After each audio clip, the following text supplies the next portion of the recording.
Okay. Are everyone ready to learn more about ecotourism? No? Okay. Okay. Yes.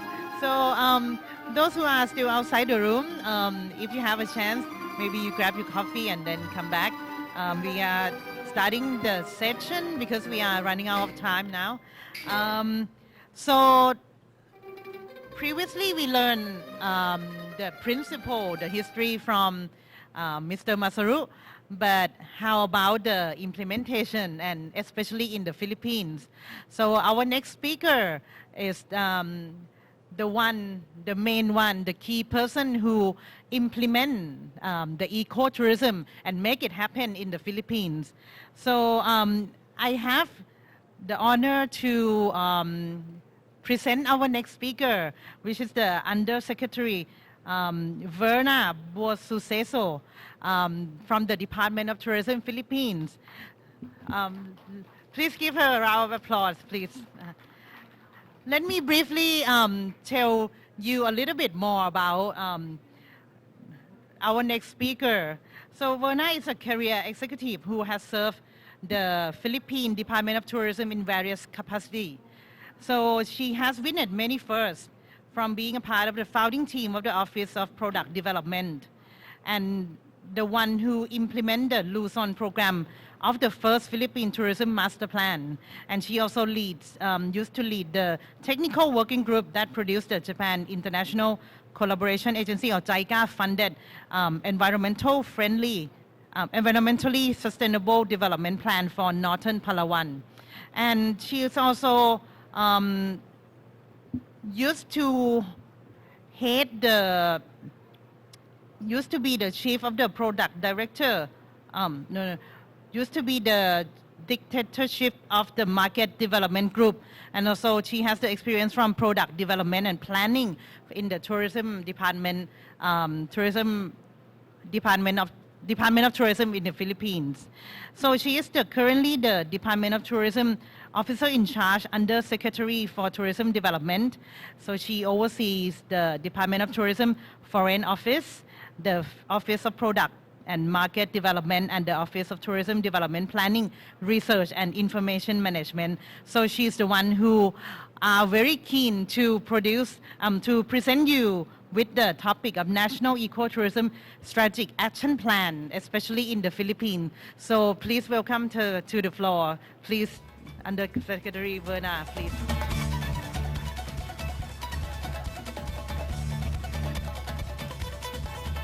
Thank you very much, Director Fanumat. Good morning to everybody. Morning. And in the Philippines, for our international delegates here, we say magandang umaga. Thank you very much. And so for today, before I begin my session, I would like to thank my former official boss at the Department of Tourism, and still our boss, mentor, and inspiration in Philippine tourism. And on a personal level, my fashion accessories design and style icon, Dr. Mina Gabor, for letting us at the Department of Tourism be part of this historic event. This morning, what I would like to do is to talk about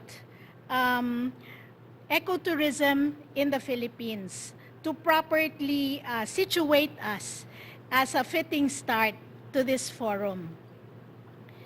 In the Philippines, the development of ecotourism is firmly enshrined in the 1987 Constitution through its support on sustainable development, environmental conservation, and cultural preservation. But even before that, it has been the policy of the government to make sure that development is a balance between the environment and socioeconomic well-being of the population. In 1991, the Department of Tourism here in the Philippines formulated a 20-year tourism master plan in coordination with the UN National Development Program, and this operationalized sustainable development in tourism. By then, it had been recognized that the strength of Philippine tourism lied also on its environmental endowments. Hence, to sustain tourism development, the environment needed protection. And it was also during this time that countries all over the world gathered to sign the Rio Declaration on Environment and Development. Many consider this to be the benchmark for sustainable development internationally. In 1998, DOT and DNR signed a joint memorandum circular that paved the way for the development of an ecotourism development framework as a guide for government. And one of the succeeding activities supporting the early convergence of the DOT and DNR was the Bohol Ecotourism Congress of 1999. It was during this workshop in Bohol that Philippine tourism stakeholders agreed to a standard definition of ecotourism for the Philippines. And this definition provided the cornerstone for the formulation of the very first national ecotourism strategy for the Philippines, covering the period 2002 to 2012. So this established and articulated the ecotourism agenda for the Philippines. In the same year, 1999, President Estrada issued Executive Order 111, which Mr. Takayama-san mentioned earlier. And this provided the national policy on ecotourism development in the Philippines. It created the National Ecotourism Development Council, which is at the minister level, the National Ecotourism Steering Committee, and the regional ecotourism committees to synergistically develop and promote ecotourism all over the country. As mandated by EO 111 and as part of its policy formulating component, the NEDC facilitated the formulation of what we now call the National Ecotourism Strategy. And in 2013, the NES was renamed the National Ecotourism Strategy and Action Plan, or what we call the NESAP. So the second NESAP provided a 10-year roadmap for ecotourism development in the country. Some of the positive results and outcomes of the NESAP are shown on the screen.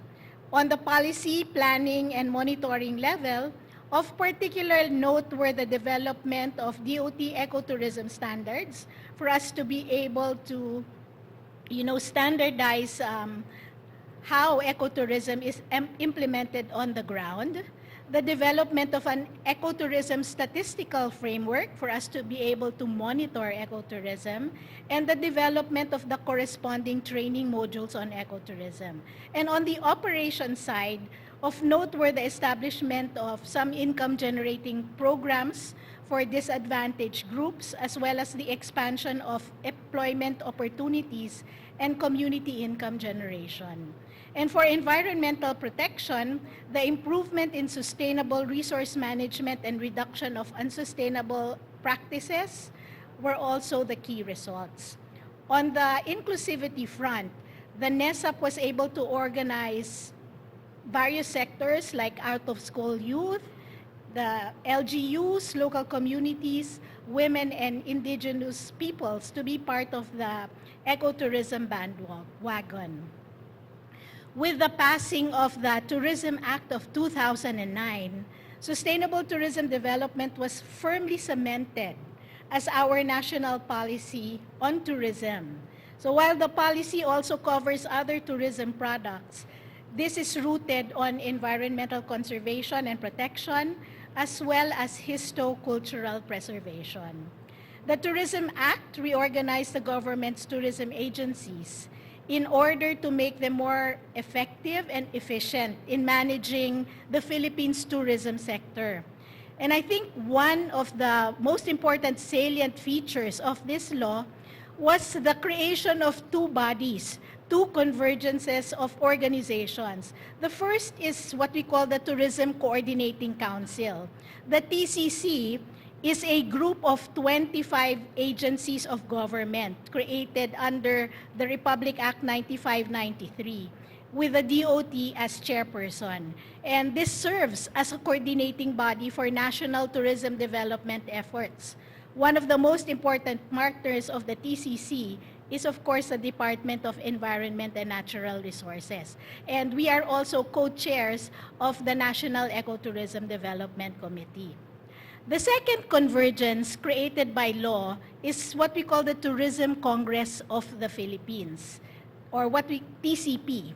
This is an organization of our private tourism stakeholders from all over the country, and they are mandated to help and support the government in tourism destination management. So as you can see, the Philippine tourism sector has not only been using the whole of government approach, it has also been actually using the whole of society approach long before the open government partnership was coined and popularized internationally. With the priority given to ecotourism development in the Philippines, we are also happy to note that quite a number of our ecotourism destinations have received international recognition. So from 1993 to 2014, I think one of the most important developments was that the UNESCO had inscribed a number of our cultural and natural attractions in its list of UNESCO World Heritage Sites, including the Baroque churches of the Cordilleras, the Baroque churches of Ilocos, the historic city of Vigan, the rice terraces of the Cordilleras, the Tubadaha Reef National Park, which is the only sea-based UNESCO World Heritage Site on this side of the world, the Puerto Princesa Underground River in Palawan, and the most recent one, the Mount Hamiguitan Range Wildlife Sanctuary, inscribed in 2014. So we are very happy to say that a number of these attractions, together with private sector partners operating in these destinations, are represented in this travel mart, which you will see here in the confines of this ecotourism travel mart and in the Department of Tourism's pavilion here at the IETM. So we encourage you to please come and visit these various destinations and tourism, ecotourism destinations here in the travel mart. Condé Nast Traveler also included the Philippines in the list of the 40 most beautiful countries in the world, specifically citing our key ecotourism sites of the Puerto Princesa Underground River, our Chocolate Hills in Bohol, and the Banawe Rice Terraces in Ifugao. Travel and leisure readers have also selected our island destinations of Boracay, Palawan, and Cebu as part of the 25 best islands in the world. And I'd like to have a special call out on Boracay. You remember that in 2018, while Boracay is not what you call our ecotourism destination, it's more of a sun and beach destination for the Philippines, I remember that Masaru-san mentioned the importance of seeing sustainability activities happening on the ground, right? And in 2018, I don't know if you remember this, Boracay was given a 6-month beauty rest. And this was a nod for sustainable tourism to give priority to the rehabilitation of its natural environment. So this is a very good example of a best practice and the mainstreaming and operationalization of sustainable tourism practices on the ground.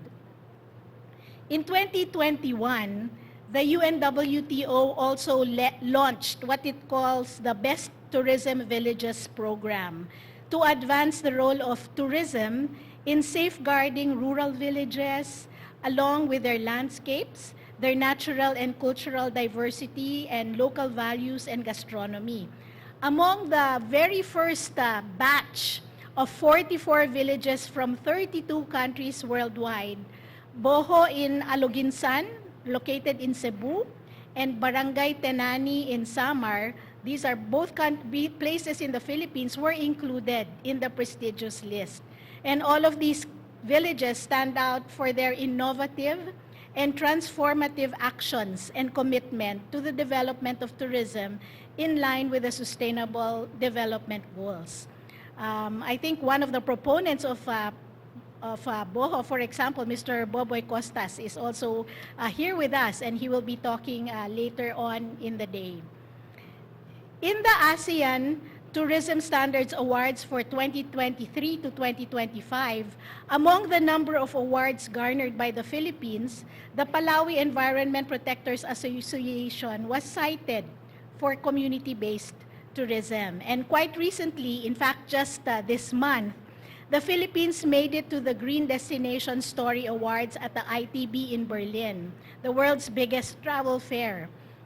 The Bago watershed in Negros Occidental was included in the climate change category, while the mangrove and forest protection through a community-based ecotourism project from Sagay City was listed in the nature and scenery category. Our AEN representative, Susan Cardenas, mentioned this in her remarks yesterday. I think she was also very instrumental in having them nominated as part of these awards. Our very own marketing and promotions arm, the Tourism Promotions Board, also recently garnered the Sustainability Leader of the Year award in recognition of organizations committed to responsible tourism. And we are indeed very happy to receive all these accolades related to our ecotourism and sustainable tourism development efforts in the Philippines. Moving now towards the post-pandemic arena, the Department of Tourism, under the leadership of our Tourism Secretary, Cristina Garcia Frasco, just completed the National Tourism Development Plan for 2023 to 2028. And as mentioned by the Secretary during her speech yesterday, the vision is really to establish the Philippine tourism industry anchored on Filipino culture, heritage, and identity. And the key elements of the vision include the values of sustainability, resilience, and the competitiveness of the industry as we seek to transform the Philippines into becoming a tourism powerhouse in Asia. Anchoring and aligning on this NTDP framework, the Department of Tourism, also mentioned by Yusek Adobo in his opening speech today, we are now in the process of developing the National Ecotourism Strategic Action Plan for 2023 to 2028. So this is a collaborative activity through the National Ecotourism Development Council. The successor NESAP or NESAP for 2023 to 2028 will be aligned with the NTDP's 7 strategic goals. On the screen, you will see now the 7 strategic goals of the National Tourism Development Plan. And among the goals is what we call the diversification of our product portfolio through multidimensional tourism. This includes the development of tourism products that deepen Philippine cultural experiences. Hence, one of the areas that we would like to enhance in the strategic action plan is the development of a Filipino brand of ecotourism this time, which is also multisensory in approach. So to cite the example, we're also developing now our Filipino brand of wellness, one of our key tourism products in the Philippines. And for us to be able to capture the essence of the Filipino wellness in a multi-sensory level, we are looking at how these experiences should be manifested through the different senses. So from the Filipino touch, through our iconic wellness treatments inspired by indigenous wellness practices like the Filipino hilot, our taste experiences through the sampling of our Filipino teas and other Filipino flavors, the sense of smell highlighted through the use of our Filipino scents like the ilang-ilang, the sampaguita, and many other scents, oils, and essences. The sense of sight manifested in the use of our traditional weaves, our local materials, and our wellness settings, and highlighting the sense of hearing as well through the wellness music anchored on our Filipino music traditions. So we would like to come up with a similar innovations when it comes to the way that we develop our ecotourism product. We are also looking at linking ecotourism experiences with other products like over the pandemic, slow food and slow travel has been gaining popularity. embracing the strategies of the slow food movement to push the demand for arc of taste products that are heavily endangered, we are also looking into how we can use this strategy to help sustain the cultivation of these indigenous resources through the development and promotion of slow food, slow travel products. In one of our product development trips, we visited this Ramsar area in Pampanga under the watch of the Environment and Natural Resources Department. And the mangrove area features these fruits. If you see on the screen, you have those green round fruits. And these are actually mangrove fruits that are used by the locals as souring agents for their local cuisine. Balatpat, that's what you call them. And the local community is now developing this aspect of the tourism experience in order to highlight another facet of the ecotourism product. And by harnessing the use and developing a demand for these mangrove fruits, the objective is to really encourage our local communities to help in the planting and in the caring for these mangrove trees, making them partners in the process of ecotourism development. Promoting our iconic dishes and flavors of the destinations we visit is also now part and parcel of the entire travel experience. Hence, here in Kalumpit in Bulacan, a river cruise allows tourists to harvest swamp cabbage, or what we call kangkong in the local dialect, and also sample freshwater shrimps or ulang and local Kalumpit sausages, including visits also to salt-making beds. The following slide will show you this in Bulacan. Experiencing traditional fishing methods and doing your mangrove planting activities are samples of activities that are now being included in more immersive and more multidimensional ecotourism product offers.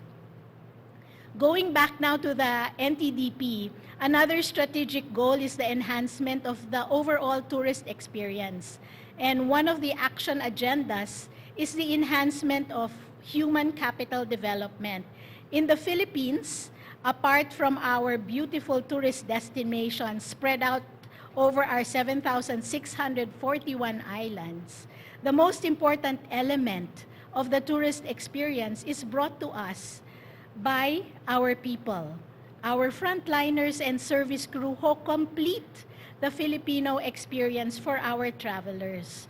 So thus, we are putting a premium on building our workforce and equipping them in what we call the Filipino brand of service excellence. This was also mentioned by our tourism secretary yesterday.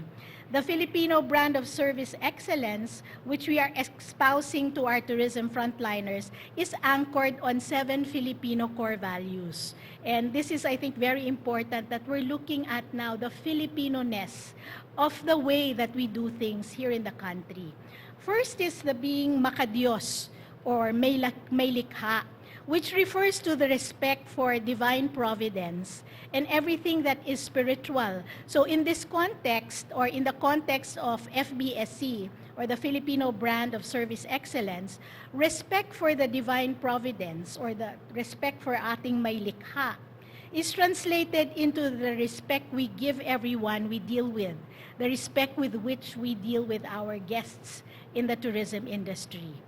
Makatao is our strong sense of family and belongingness, and this has spurred our Filipino hospitality. It is a trait which our Filipinos are known for the world over.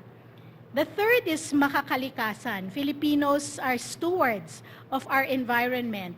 It is our responsibility to preserve and conserve the natural resources and cultural heritage of our country, which we consider our own home.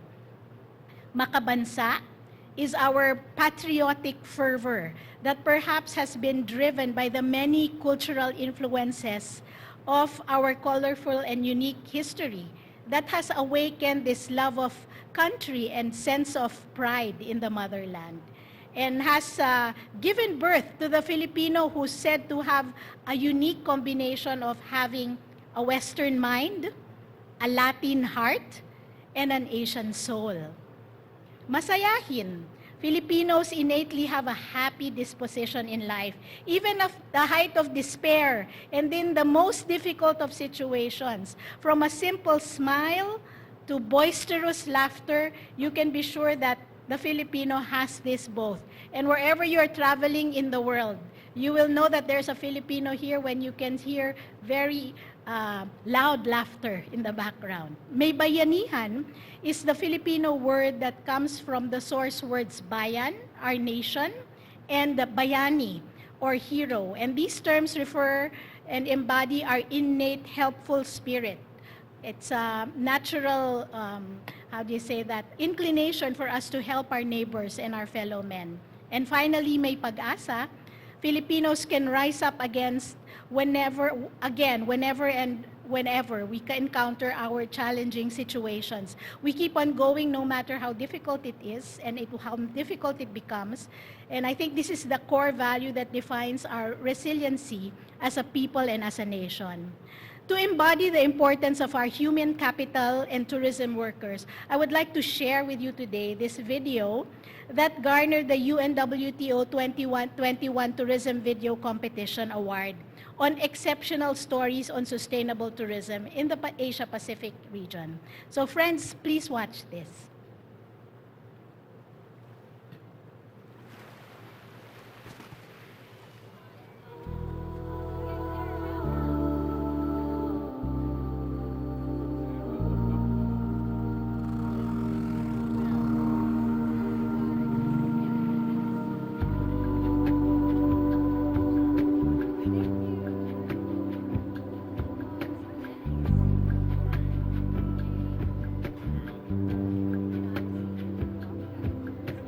Give me hope,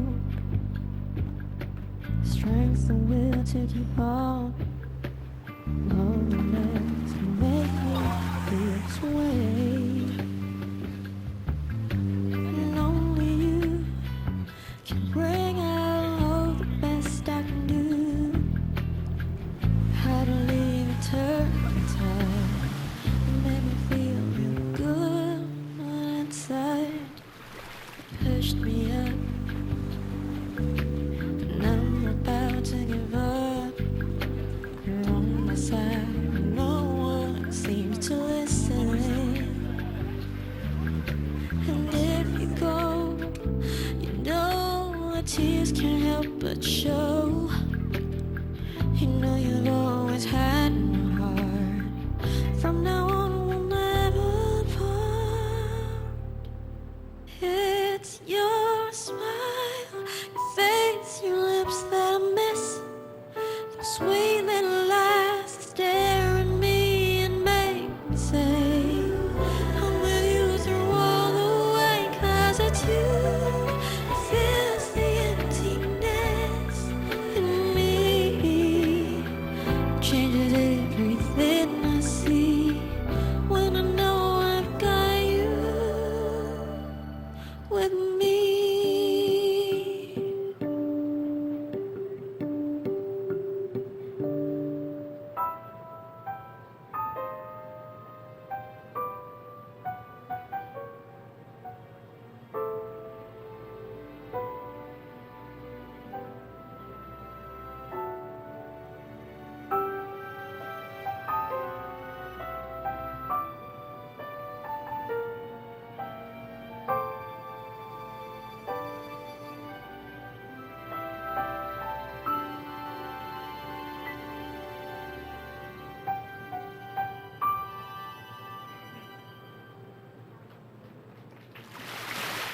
So as you can see, despite the many challenges brought about by the pandemic, our tourism frontliners and workers continued to be there at the background, continuing to serve and help.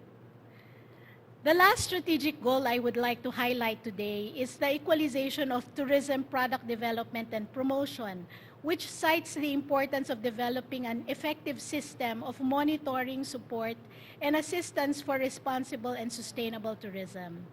Critical to the accomplishment of this strategic goal is the need to build networks with like-minded countries and associations to build our knowledge, share our best practices, lend and accept support for our ecotourism initiatives, push for ecotourism marketing and promotion, and ensure the viability of ecotourism businesses and products.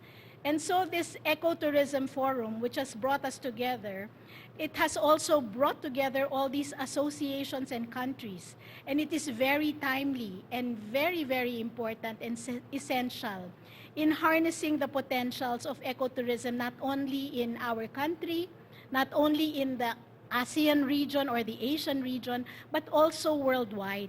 So as we pursue the completion of our national ecotourism strategy and action plan for 2023 to 2028, we take inspiration from all the best practices and nuggets of information and knowledge that have been and will be shared over the next 2 days in the forum. Prospectively, we look forward to working with all of you as we all together aspire for a truly authentic ecotourism for all. Maraming salamat and mabuhay sa inyong lahat. Thank you very much.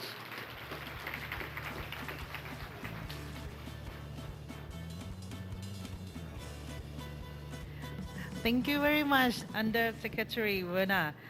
It's very informative, and I would say that I would like to be grateful and to collaborate with the Philippines more. And to be honest, like as you mentioned about like Philippines, I'm happy to make you happy again. And I would like to say that I'm happy to be back in the Philippines again, once again as well. So, and I would like to say thank you to all the Philippines brother and sister for a warm welcome.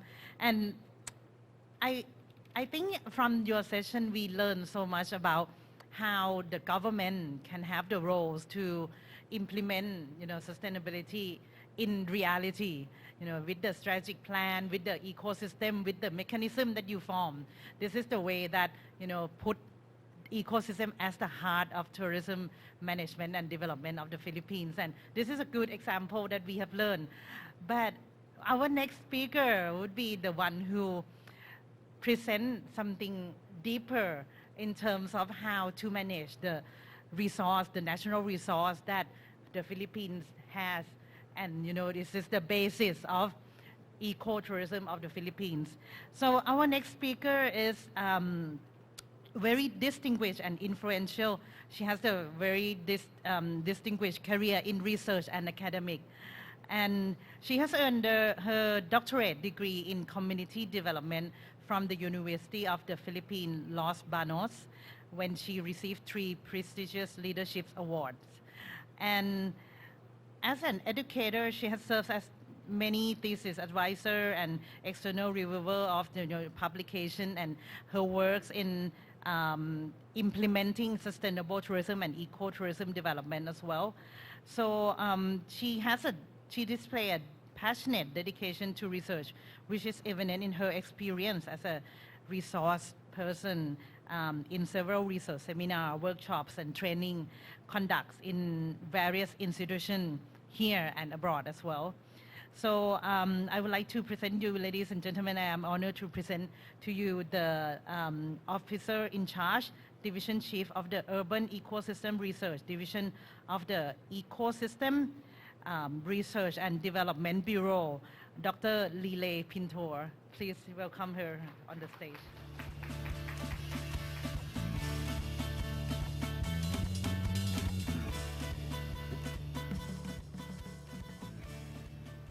Good morning to our distinguished guests in this first ever Ecotourism Travel Mart. It is my privilege to share with you all the carrying capacity projects of the Ecosystems Research and Development Bureau of the Department of Environment and Natural Resources. The goal of the carrying capacity evaluation study is linked to the assessment of the ecological health conditions of the tourist destination to determine the thresholds or condition for the ecological system that can continuously provide services and benefits to the common like tourism. Cognizant of the environmental problems faced by the Philippine ecotourism, carrying capacity assessment has become more important now than ever. Pursuant to the former DENR Secretary Roy A. Simatu's order, ERDB was tasked to conduct carrying capacity assessment in the top 5 ecotourism sites in the Philippines, including Baguio City. We call it the 5-gem plus 1, Coron, Palawan, Dawis, Panglao Island, Bohol, Puerto Galera Oriental, Mindoro, Siargao, Surigao del Norte, El Nido, Palawan, and Baguio City. Moving on in the next slide is to present to you the result of the carrying capacity assessment of Coron, Palawan. So you can see in the next slide is the result shows, based from the result of our study, that there is no exceedance in terms of the number of tourists in the different tourist attraction in Coron, Palawan. In the next slide, based on the 2020 population, it's 65,855, and our computed population carrying capacity is 141,401, which denotes no exceedance in terms of population carrying capacity. Now, moving on, in terms of physical carrying capacity, based on our computation, no exceedance as well in the physical carrying capacity in Coron, Palawan. Therefore, our recommendation in terms of ecotourism in Coron, Palawan is to maintain tourism carrying capacity, which is 8,848 persons per day, equivalent to 2,212 arrivals per day. The flow management and price standardization of tour packages should be implemented.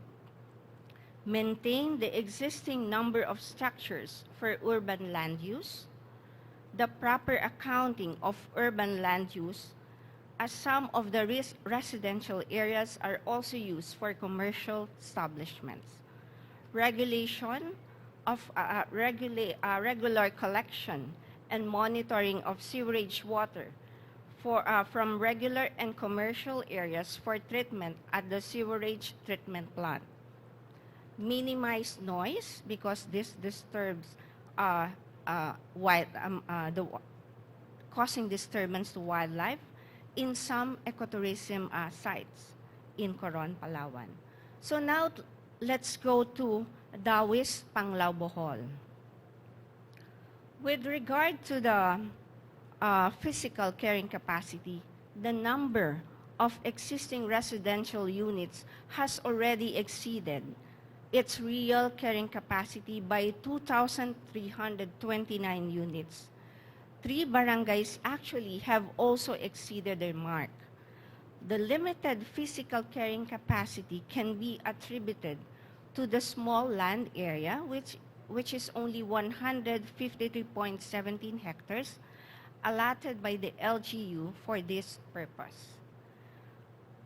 The findings revealed, which you can see in the next slide, is there is no exceedance both in terms of population carrying capacity and a tourism carrying capacity.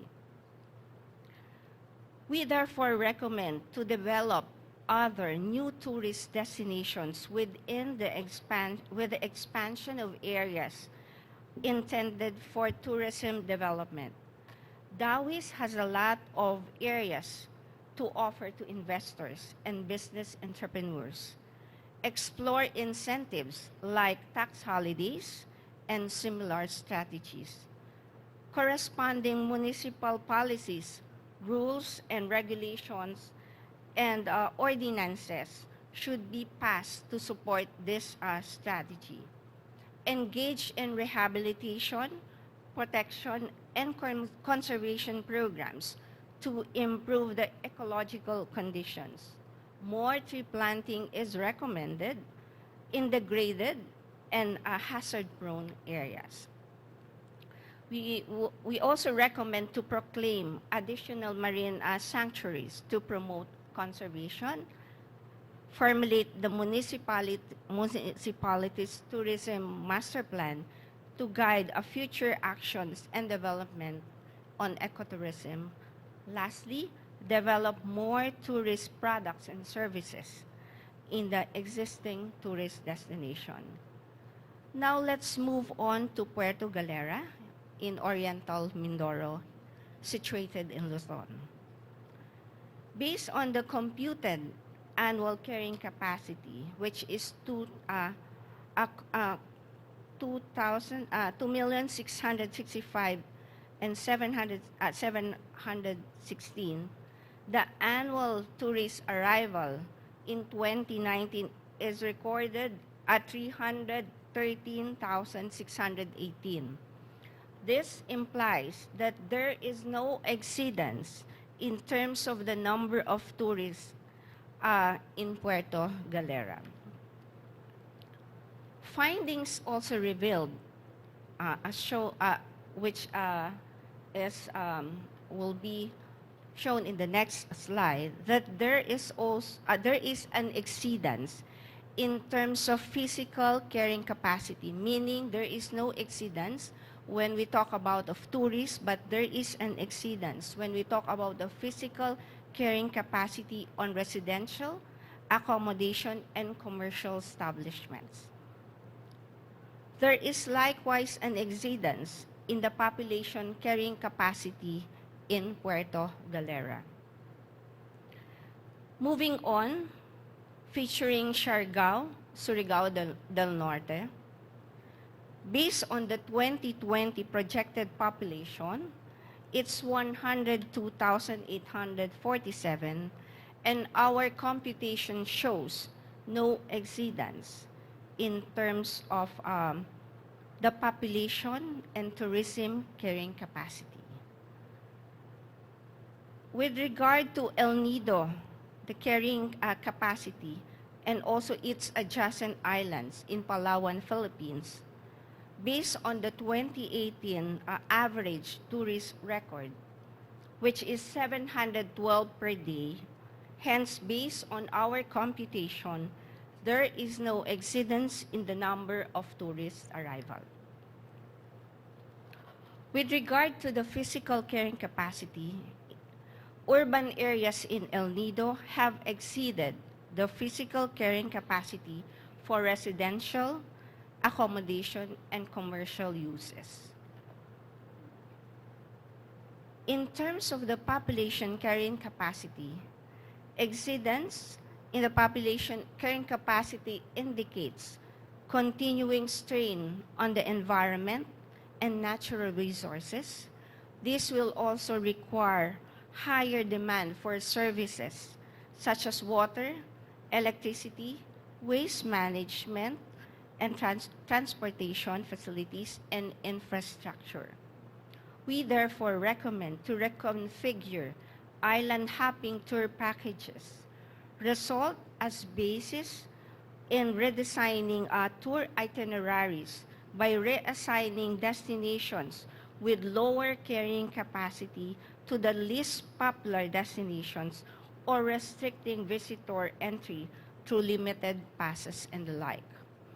Provide additional tourism facilities to diffuse crowding, enforce policies, consult stakeholders, which is very vital, on the acceptable level of change from the current tourism situation, giving emphasis on conservation and protection. Proper zoning to address congestion in urban areas, revisit existing policies and formulate new one that governs within El Nido. Revisit the current land use plan to reflect the shifting utilization of land. Tourism and urban planning must shift focus on developing other areas within El Nido. It is also, we also recommend to promote reforestation, protection, and conservation efforts in areas where low diversity is present. Comprehensive biodiversity assessment to account plant diversity. Comparative assessment of faunal composition during peak and low season for us to compare. Study the effects of light pollution on local arthropod assemblage, IEC materials on local fauna in tourist packages, minimize marine tourism-related impacts such as propeller disturbance to shallow seagrass beds, boat strike, anchor damage, and coral bleakage. Lastly, I'd like to share the result of our study on the carrying capacity of Baguio City, the summer capital of the Philippines. There is difference in the average tourist arrivals in Baguio City based on computed effective carrying capacity. In the next slide, the computed population carrying capacity is 243,300 persons. Matching with Baguio's recorded 2015 population of 345,365. This means that the population carrying capacity already exceeded by as much as 102,066 persons in Baguio cities. Comparing this with Baguio's projected 2020 population of 387,703, exceedance is even higher at 144,403 persons. This denotes that there is an exceedance in the residential, tourist facilities, and commercial establishments in Baguio City. Based on the level of service estimates, majority of the roads leading to the 12 selected tourism have already reached the maximum transport carrying capacity. For the projected population for year 2021, there is already a road deficit at 325.78 kilometers. For those going to Baguio, I know you are experiencing problems in terms of parking. Hence, you need to do a lot of walking in order to visit some of the tourist spots in Baguio City. So we therefore recommend to apply the results of several carrying capacity analysis. Apply a stricter visitor management schemes, construction and development in Baguio in vertical direction, measures to control population and migration should be strengthened. Maintain and evaluate the existing physical structures, stricter building requirements for replacement of new ones, and employ urban planner experts in Baguio. Lastly, there is a need to convert parallel roads, narrow access roads, and roads with poor visibility into one-way system to relieve the road deficit.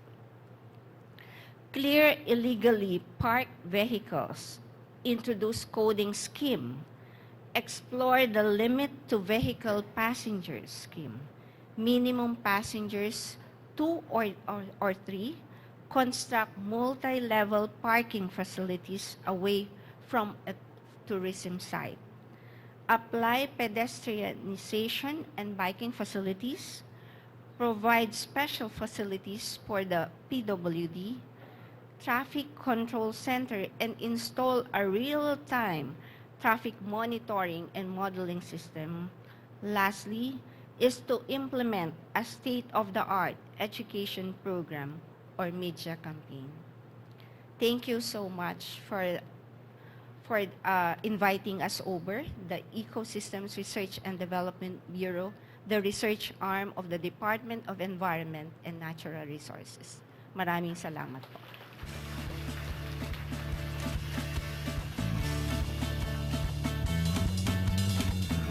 Thank you very much, Doctor. And this shows that the carrying capacity too is very important, and it shows that the Philippines is putting the environmental first, because you try to manage tourism based on the capacity of the environment. And it also shows that if you want to move the tourism from the quantity to be the quality, it means carrying capacity is something that you should have in mind. And this is a very important message that I learned from your session. And from the last three speakers, you see the history. You hear the history of ecotourism. You see how it's implemented in the planning, and you see how the tools of managing the ecotourism. And the next speaker is the one who will give us the overview of the opportunities we have in ecotourism. And she's the family face of all of us. Dr. Mihi Kang, she is the Global Assurance Program Director at Global Sustainable Tourism Council, or GSTC. And she has taught and researched on ecotourism and sustainable tourism in Seoul National University and other universities since she got her PhD in 1999. Not long time ago. And she has been served like several key positions in both domestic and international organizations, including the ASEAN Ecotourism Network, Global Ecotourism Network, and Korea Ecotourism Society as a board member. And she also actively participates in various research projects in Korea and including in other countries all over the world as well.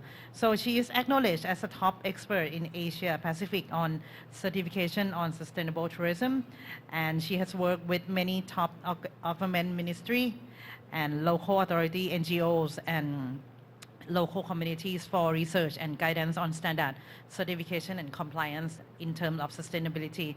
So please give a warm welcome to Dr. Mihi Kang, please.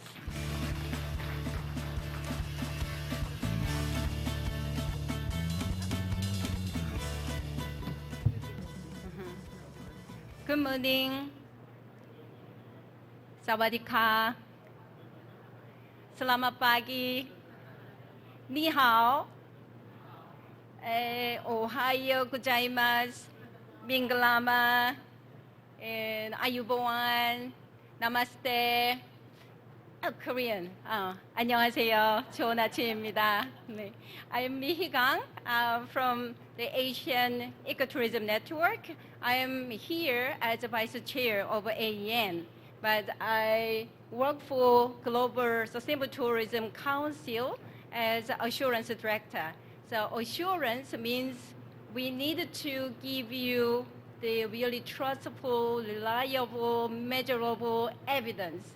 So ecotourism, when we talk about it contributes to biodiversity, community well-being, and then enhance of the tourist understanding, we need evidence. So I'd like to talk about that issue this morning. So already our chairperson went through all the history we had, but I analyzed how many times ecotourism terminology used since 2004. Though Google didn't allow me to search before. If you pay, yeah, of course there are other applications that you can research, but I just use the free. So it's interestingly, as you can see, after 2010, actually ecotourism was not really, referred. So I wondered why. I was always in ecotourism, and I thought still ecotourism, was one of the hot keywords. But the research showed the difference. And then among the countries since 2004 to today there were top 50 countries, use the most frequently the terminology of ecotourism. And then among the top 50, 17 Asian countries, occupied here. So, and then Philippines, we are here. They ranked, like a 14th. But other countries in Asia, they talked about the ecotourism. And then when I searched, what kind of other relevant terminology used with the ecotourism, many people also talk about the tourism itself, but also the definition. People were confused what ecotourism is. So still we have to teach people about the meaning of ecotourism, not to misuse or overuse ecotourism, referring different types of ecotourism happening in natural area. And also people talk about domestic tourism. And then as you can see, your country, Costa Rica, and then Kerala from the India, is referred, along with the ecotourism. But I think these keywords analysis really tell you where we are. Still, we need to talk about definition and then biodiversity, communities. So when I, saw the trend, the ecotourism reference decreased, what does it mean? Does it mean already we achieved our goals? Or people have less interest in ecotourism? We all want to have some different, the sexy, terminology. So maybe they moved to another language.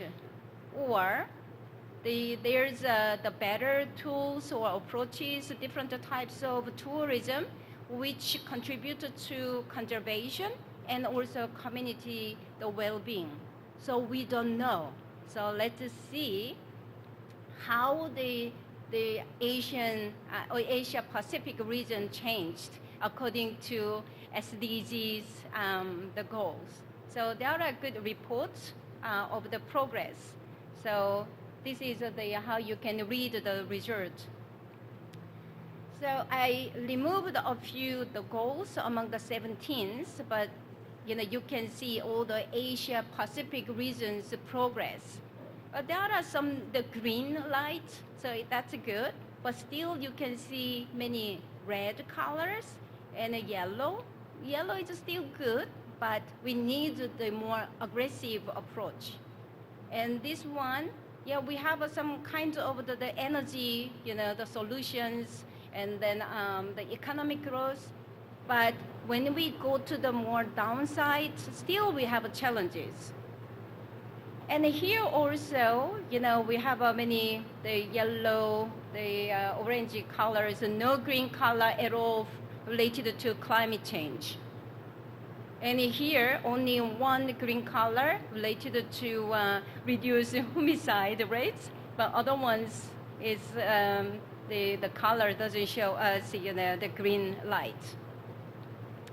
So when we looked at the Sustainable Development Goals achievement, it's not, really, we can be relaxed and then thinking ecotourism is not really referred because we reached some level. It doesn't tell us. Okay, so I'd like to talk a bit more currently what kind of risk and challenge we have. The tourism industry accounts for about at least 8% of global emissions. So, but this is a very modest, approach. If we really calculate, it could be more. We always said that tourism is a really clean the industry, but even clean industry, contributed to climate change. And then, we have the more and more carbon emission, not reducing carbon emission. And then accommodation occupies about 20%. And other bigger contributor is, the flight airlines.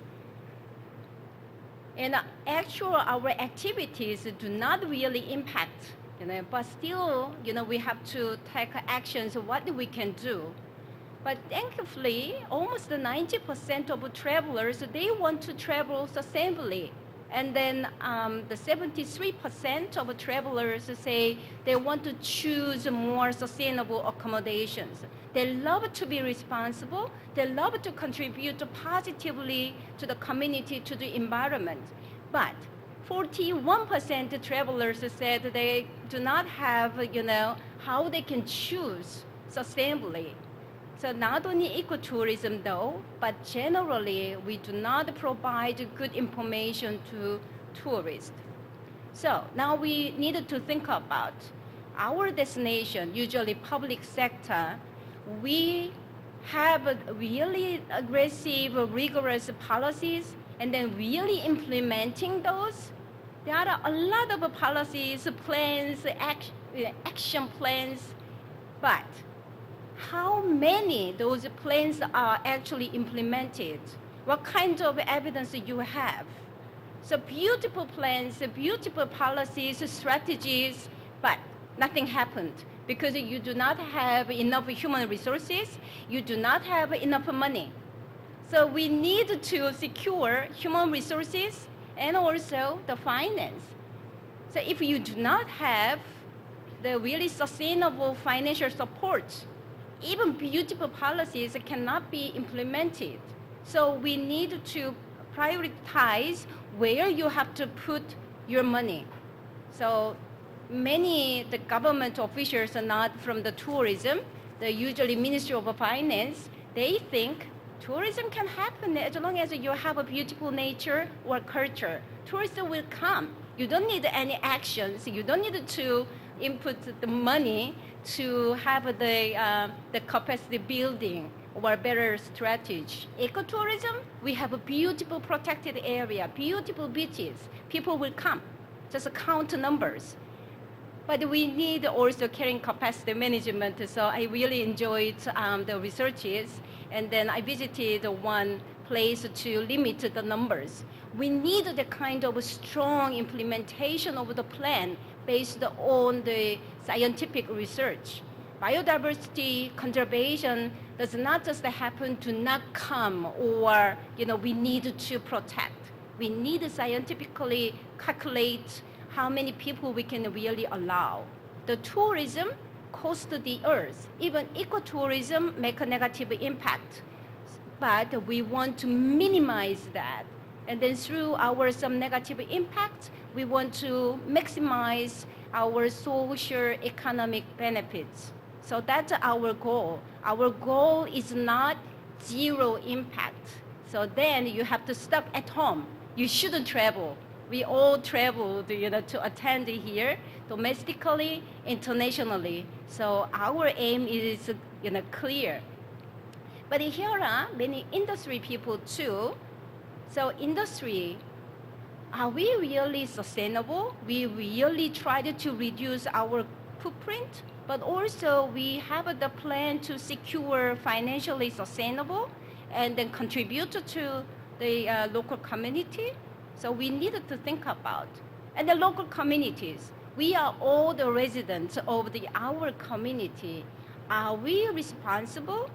Before asking visitors to be responsible, we should care about our nature, our culture. We have to, respect our other neighbors. Otherwise, we are not qualified to ask visitors to protect our nature and culture. Then we expect the tourists to behave well, but then did we really provide good information, code of conduct they can follow? So we need to think all the different aspects. So when I searched, I asked Google, what's the ecotourism opportunity? So there are some the answers. And then when people asked the opportunity of ecotourism, it answered enhance biodiversity and then also provide, the income to the communities. So we all know. But environmentally, there are a lot of the challenges we have. So this is, not only ecotourism, the overall the issues.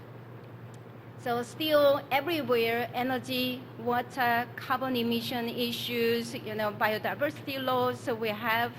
And then we always talk about the flight shame. But then Philippines shouldn't invite tourists if we talk about the flight.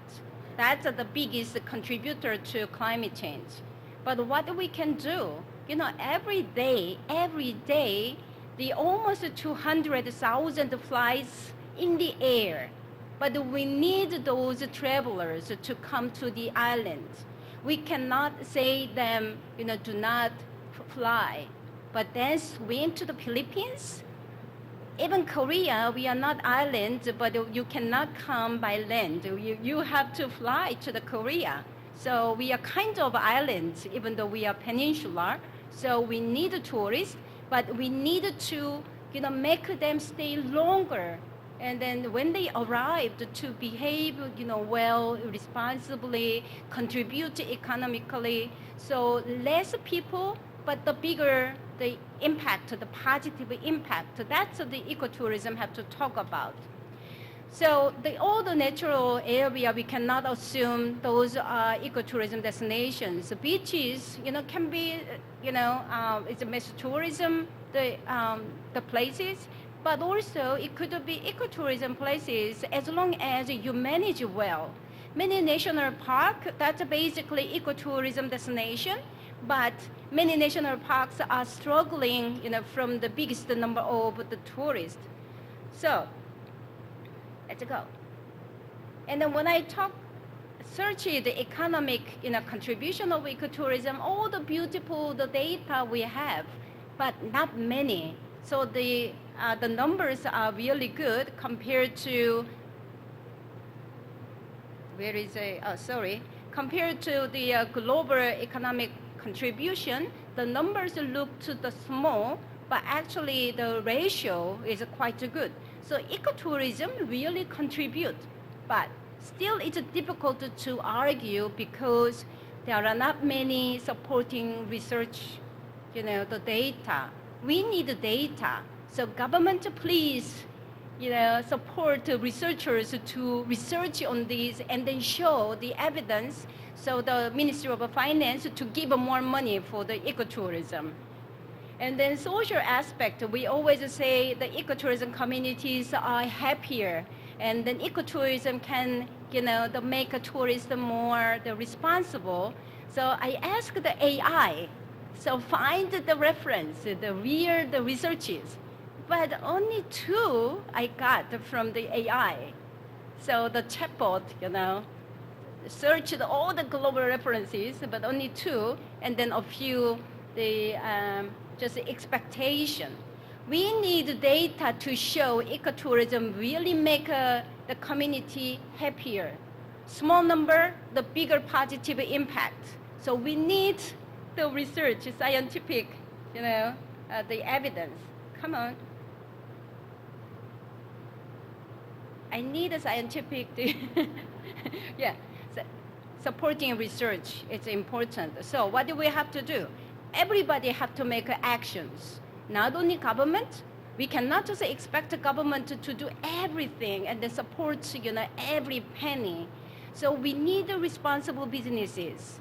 And then we need responsible visitors. We need responsible communities. We shouldn't just claim, the other party have to do something because they do not start something we cannot. Now, we all can start our own duties, responsibility. So when I checked the energy issues, the Asia Pacific still, is not really leading globally.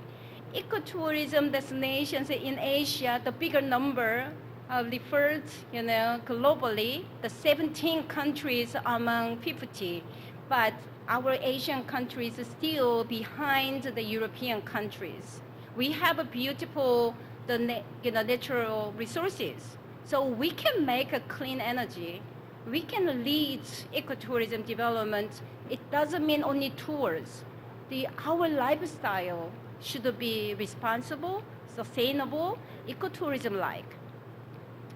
And then unfortunately, renewable energy, do not really they share the bigger, percentage. It goes, backwards. So we need immediate action. So we need responsible destinations. It's not from the ecotourism, but recently Turkey announced Turkey government now require over 200,000 the accommodations from the guest house to the 5-star hotels or 6-star hotels have to get certified. But they understand the situation, so they gave some pathways. Stage 1, only 30% global requirement you can comply with, but next 2 years, you have the 70% compliance. By 2030, 100%. If you do not satisfy this requirement, you will lose your license as accommodation. I've never seen this kind of aggressive policy. When we talk about the policy, it should be strong, rigorous like this. And Singapore, they also set the target. We need a target.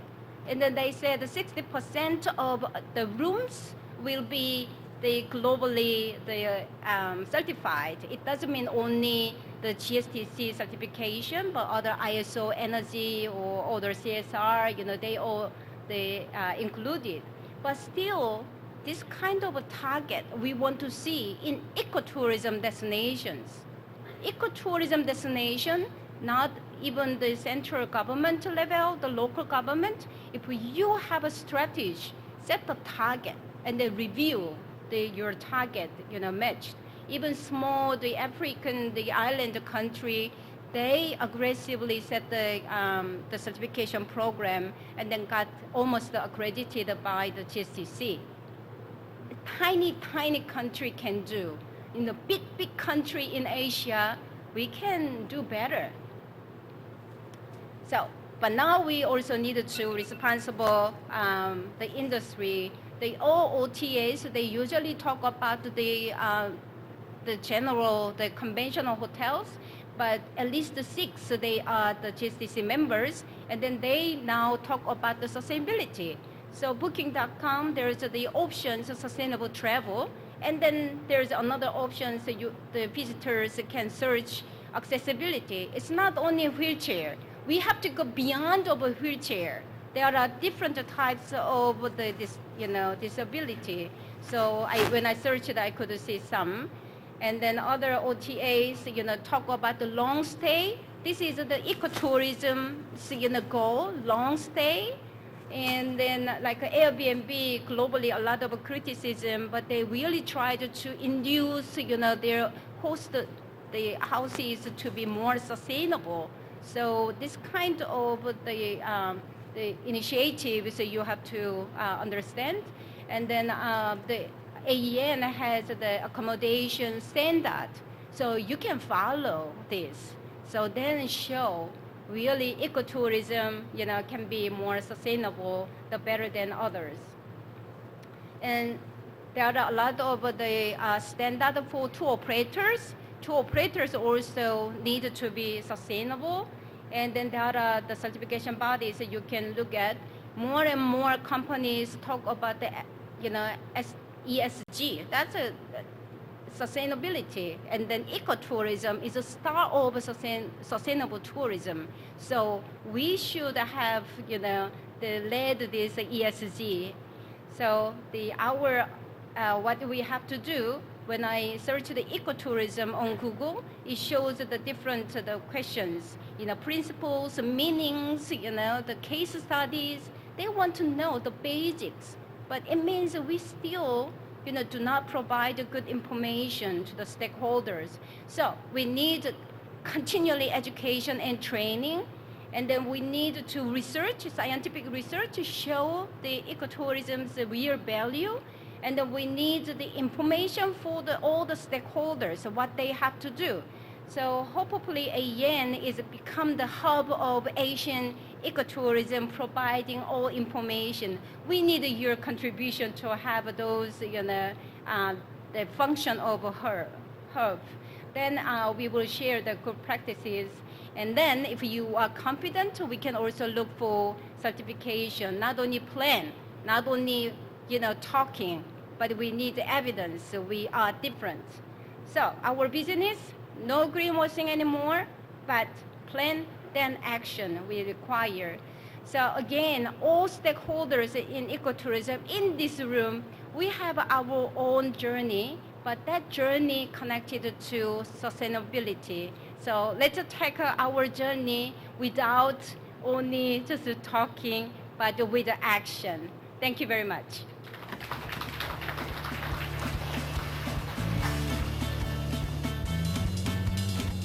Thank you very much, Dr. Mihikang. That's very impressive. And that end beautifully the first session of our seminar. And what I've learned is that one thing that we all talk about is that we want to go and manage the ecotourism. But one thing that Dr. Mihikang raised and is very important is data. Like you need to manage the resource with the data. And that is something that we all agree that in Asia, we might have a little bit of problems in that, in terms of like collect all the solid data to manage our destination better. And that's something that we need to work together, as a ASEAN, as a, Asia Pacific communities and global communities. And I would like to thank 4 speakers in the first session. And this put and embark everyone on the journey of ecotourism very beautifully.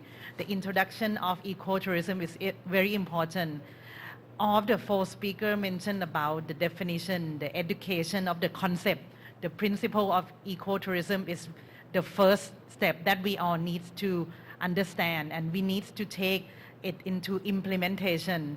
And that means that, as Dr. Mihikang mentioned, that is something that everyone needs to do their own action, needs to start with ourselves.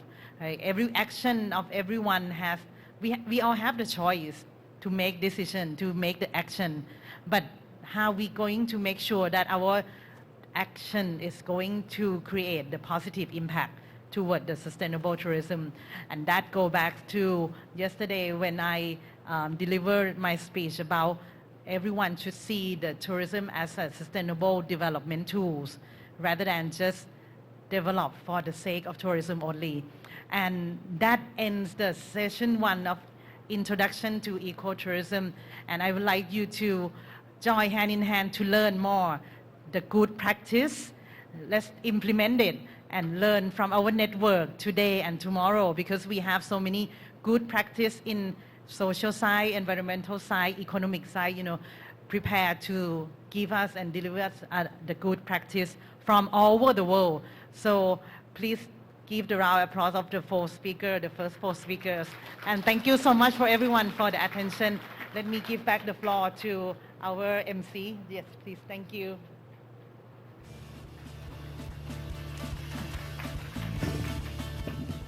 Thank you very much, Wandipa, for the excellent facilitation.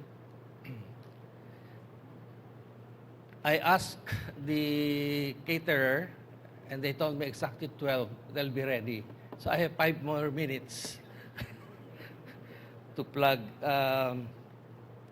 Lunch Day is donated or hosted by the by the government of Silang. Remember the young guy? He was the mayor, so he committed to serve the lunch for today. So I would like to take this opportunity also to express our gratitude and thanks to other partners who made this event possible. The Global Ecotourism Network, the ASEAN Ecotourism Network, the ASEAN Center for Biodiversity, the provincial government of Cavite, and of course the municipal government of Silang, the Department of Tourism Philippines, the Department of Foreign Affairs, the Department of Trade and Industry, the Department of Labor and Employment, the Department of Science and Technology, Conservation International Philippines, the Department of Interior and Local Government, the Department of Environment and Natural Resources, of course, the Philippine Airlines, the Southeast Asian Regional Center for Agriculture, the Asian Development Bank, the IIRR, and of course the ISST. As promised, this afternoon is going to be much livelier because it's less theoretical. It's more of the good practices in ecotourism. So we'll start with that session when we come back after lunch. And it will be moderated or facilitated by the very energetic, you see, it's already 12, but she has all the energy when she presented. Dr. Mihi Kang will be moderating that session. And we have 4 presenters on the following topics: ecotourism and food, ecotourism and culture, ecotourism and indigenous people, ecotourism and community. So resource persons from the Philippines, from Indonesia, and 3 actually from the Philippines. So they will share how they handle ecotourism and these sectors. Okay. So we are late by 1 hour. Can I request the presenters for this afternoon, if you can focus on the key points of your presentation and try to limit it, instead of 30 minutes to 20 minutes. I want you to see, I passed by the booth, there are many things to see and buy. And nobody's there. So maybe you can have quick lunch and then go around, grab your coffee and come back at 1 o'clock. Is that a deal? I don't want to keep you beyond 5 o'clock here, so you can have time to go around. There are many things to see. Okay? Have a good lunch. Photo opportunity for the 4 speakers. Okay. May invite the 4 speakers to have picture with the chair. Oh, moderator, please.